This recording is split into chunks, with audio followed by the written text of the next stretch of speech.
بسم اللہ الرحمن الرحیم۔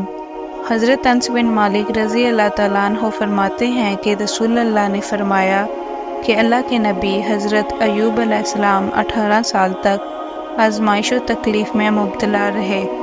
ان کے قریب اور دور کے تمام رشتہ داروں نے ان کا ساتھ چھوڑ دیا، صرف ان کے 2 مخلص بھائیوں نے ہی تعلق قائم رکھا، جو صبح و شام ان کے پاس آتے جاتے تھے۔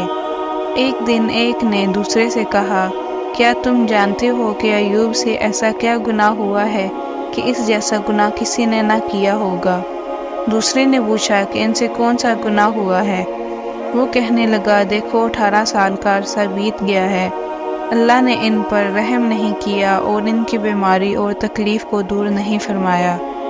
ایک روز جب دونوں ایوب علیہ السلام کے پاس آئے تو اس سے صبر نہ ہو سکا، اس نے وہ بات ایوب علیہ السلام کے سامنے کہہ دی۔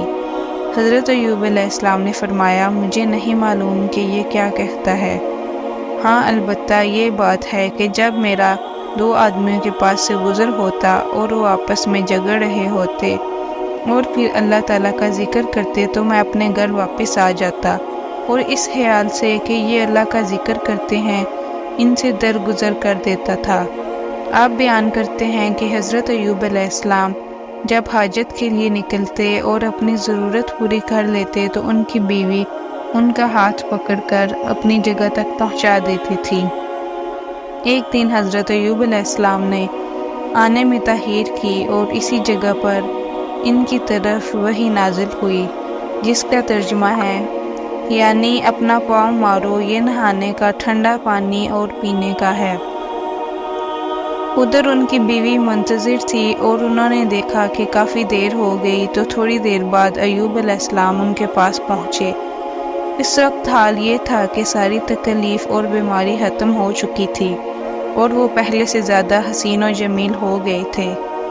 بیوی نے جب ان کو دیکھا تو کہنے لگی کہ اللہ کے نیک بندے، کیا تم نے خدا کے وہ پیغمبر جو کہ تکلیف میں مبتلا تھے دیکھے ہیں؟ خدا گواہ ہے کہ جب وہ تندرست تھے تو ان کی شباہت و شکل تجھ سے بڑی ملتی جلتی تھی۔ ایوب علیہ السلام نے فرمایا کہ میں وہی ایوب ہوں۔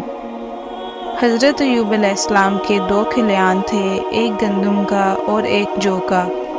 اللہ تعالیٰ نے 2 بادل کے ٹکڑے بھیجے، ان میں سے ایک نے گندم کے کھلیان پر سونا برسایا جس سے وہ کھلیان سونے سے لپالپ بھر گیا، اور دوسرے نے جو کے کھلیان پر چاندی برسائی جس سے وہ کھلیان چاندی سے لپالپ بھر گیا۔